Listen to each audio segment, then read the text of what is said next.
What's going on, ladies, gents, and kids of all ages?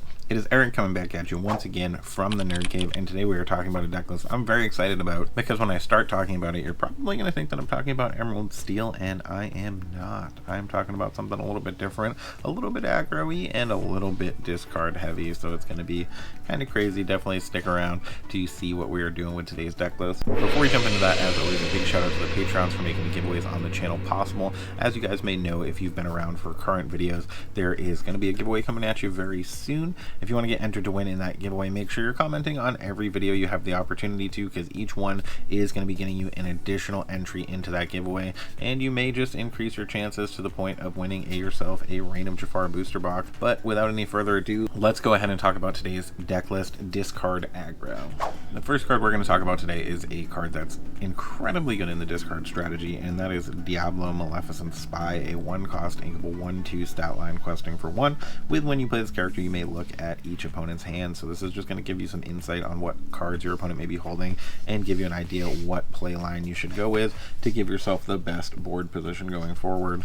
For example, if your opponent's holding direct removal spells, you may not want to play this card next, and that is Cursed Merfolk, Ursula's Handiwork. He is a 1-cost uninkable 0/1 stat line questing for 2, and whenever this character is challenged, each opponent chooses and discards a card. So being able to play something like Diablo Obedient Raven to ensure that your opponent doesn't have the removal for something like Cursed Merfolk without being able to challenge in can put you in a super good position, especially if they don't have it and you're going like turn 1 Diablo, turn 2 Merfolk. Put your opponent really on their back heel right at the beginning of the game. But if you're concerned about that removal, if your opponent has the removal, the more apt place to be on turn 1 with this deck is going to be your third option in Hidden Cove, Tranquil Haven, a 1-cost inkable, 1 to move in, 6 willpower. No lore off of this location, but that's okay because its ability is still very much worthwhile in giving your characters +1 strength and +1 willpower. So if you're able to play this turn 1, play that Diablo on turn 2 and move him directly into Hidden Cove, you're going to have a Diablo that's sitting there as a 2/3 and just outside of the range of that early game removal like Storm Rage on, or even those 1-cost cards like Fire the Cannons. So Hidden Cove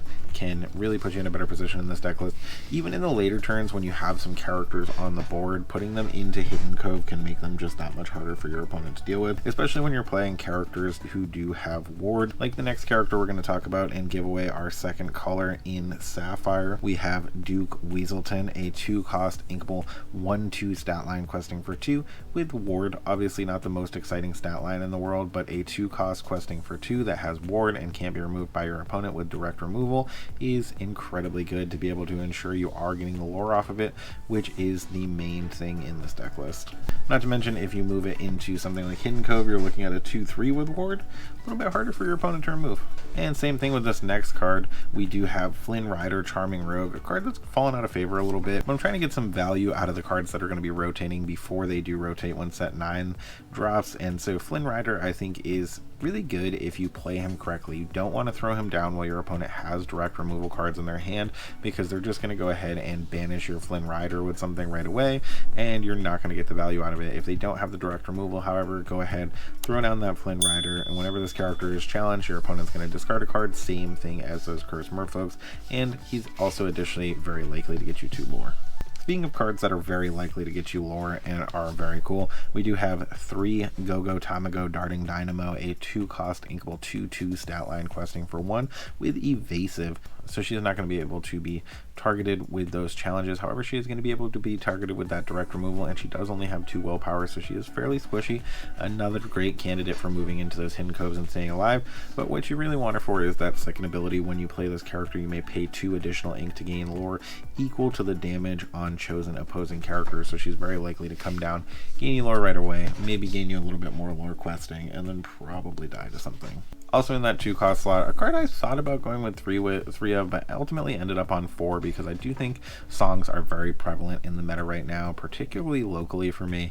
Obviously, Amber Steel very much relies on being able to play their songs, so we do have 4 Ursula Deceiver, a 2-cost inkable 1/3 stat line questing for 1 with when you play this character, chosen opponent reveals their hand and discards a song card of your choice. So you're going to not only be able to see their hand just like those Diablos, but you're going to be able to choose a song card and make them get rid of it.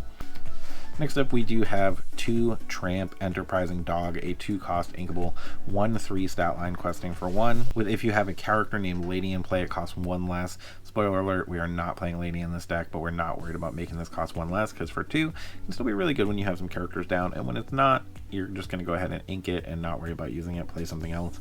But when you play this character, chosen character of yours gets +1 strength for this turn for each other character you have in play. So if you could throw this down, you have 3 other characters in play, you're going to be able to give another target character +3 strength, which can be really surprising to your opponent, especially given that a lot of the characters in this deck are fairly low on strength. It can put you in a much more favorable position to be able to take a challenge. As I mentioned, we are on an aggro discard strat, and with that in mind, we are playing For Sudden Chill, a 2-cost inkable action song. You're going to be able to sing this with any of those characters that cost 2 or greater, and each opponent is going to choose and discard cards. So especially when your opponent's hand is getting fairly small and they're getting down to those cards they're really not wanting to ink, it's a great time to play that Sudden Chill and get them out of their hand before they can take advantage of them. This card was just a fun tech option.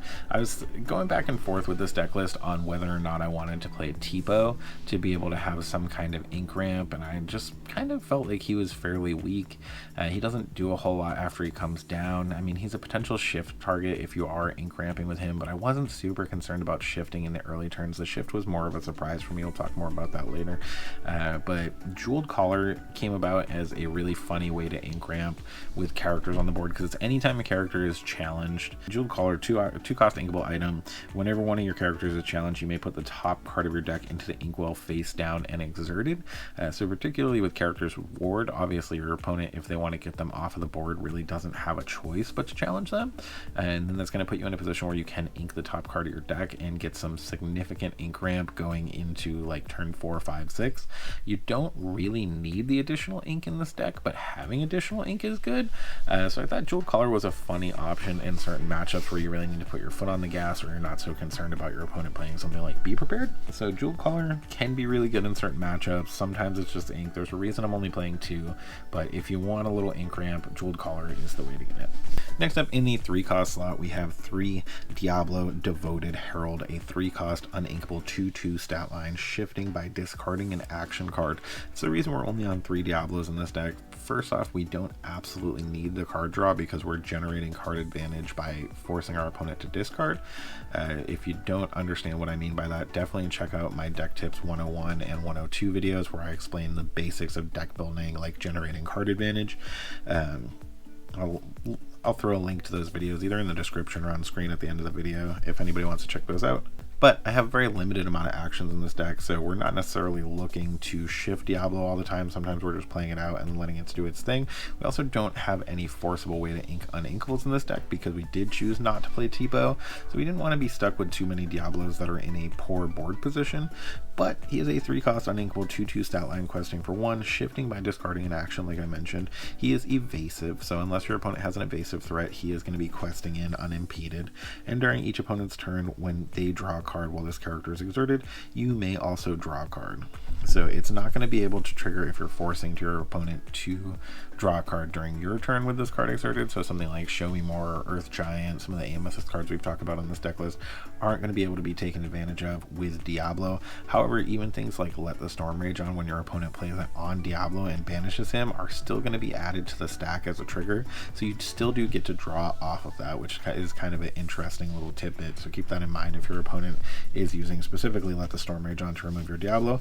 But typically they're going to be drawing you at least 1 card before they get removed. If you play them ready and your opponent removes them with direct removal right away, can be okay. Like I mentioned, you don't really absolutely need the card draw. Next up in the 3-cost slot on the ward mechanic and making our characters stronger, we have 3 Wendy Darling Authority on Peter Pan, a 3-cost inkable 3/1 stat line, questing for 2 with ward, so your opponent's not going to be able to get rid of her with direct removal, which is great since she only has 1 willpower, and she does also have support.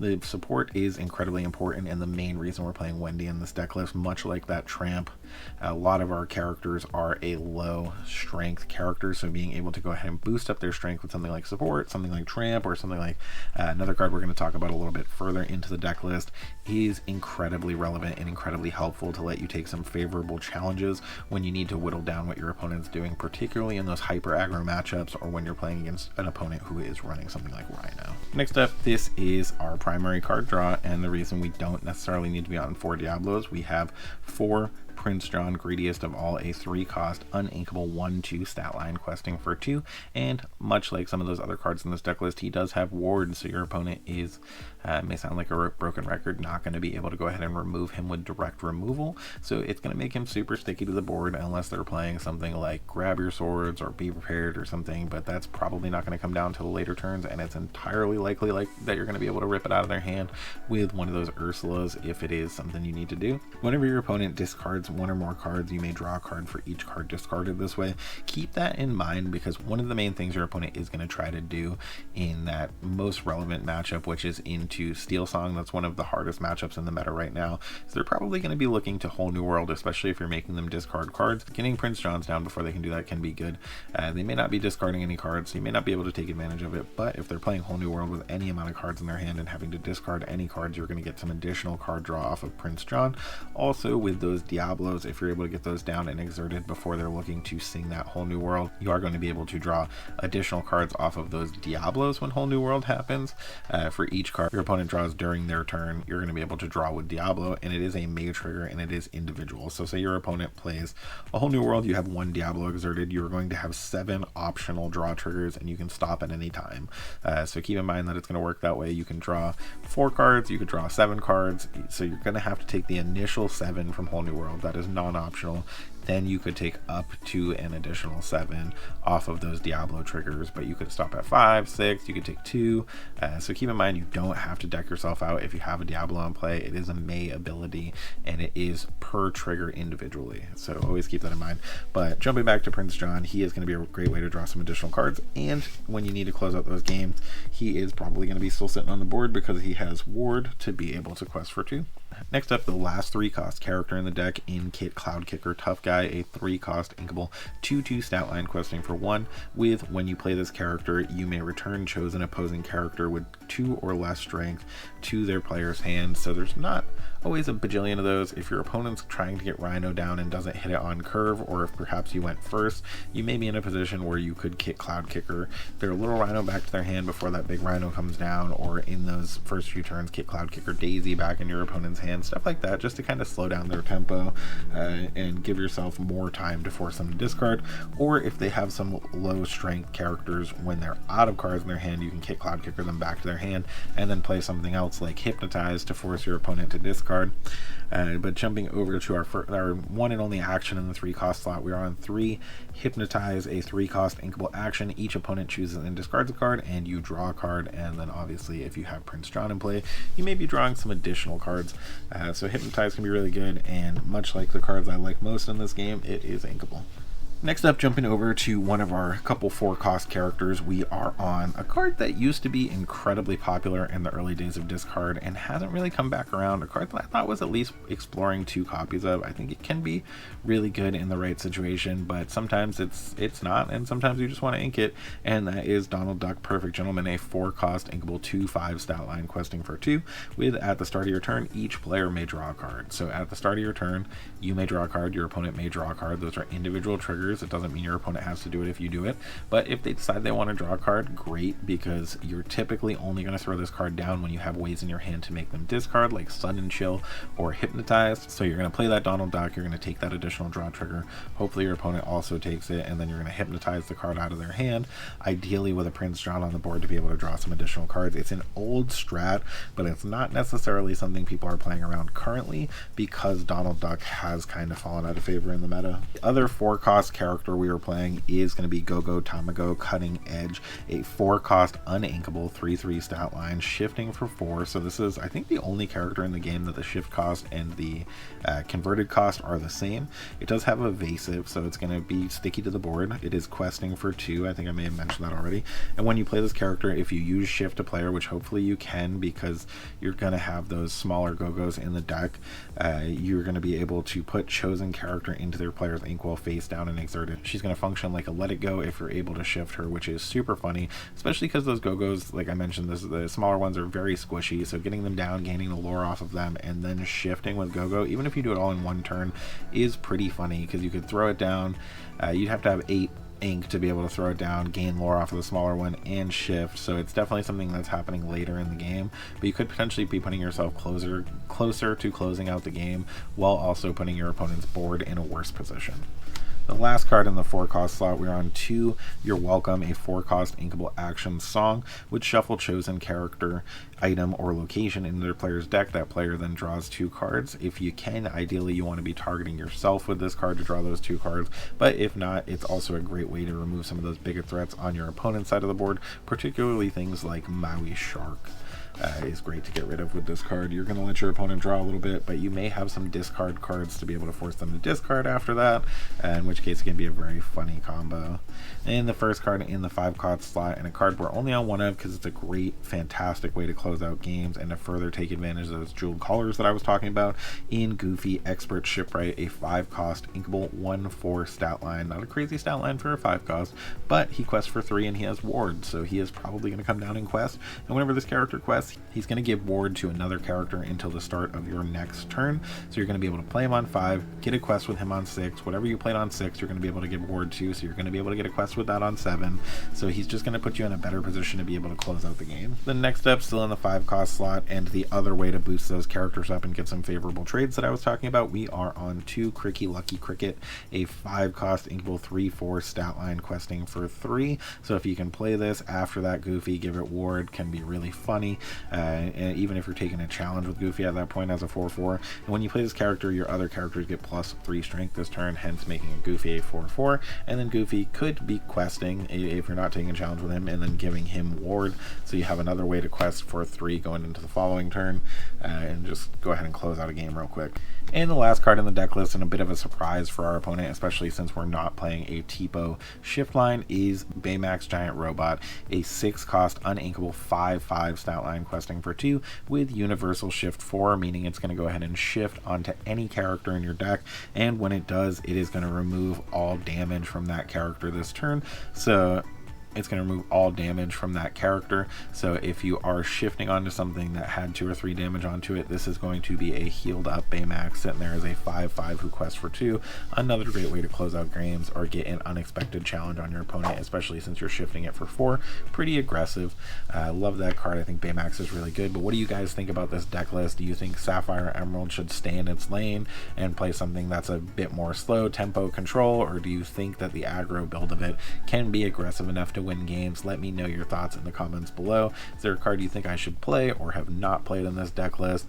Definitely tell me what you're thinking. Are you playing something similar? I haven't really seen a deck list like this, so if you're playing something similar, I would love to hear about it. But when you see those toys, video games, and those Go-Go Tomagos going and throwing your opponent's characters back into their inkwell off in the distance, remember, it is not a mirage. You guys have a great day.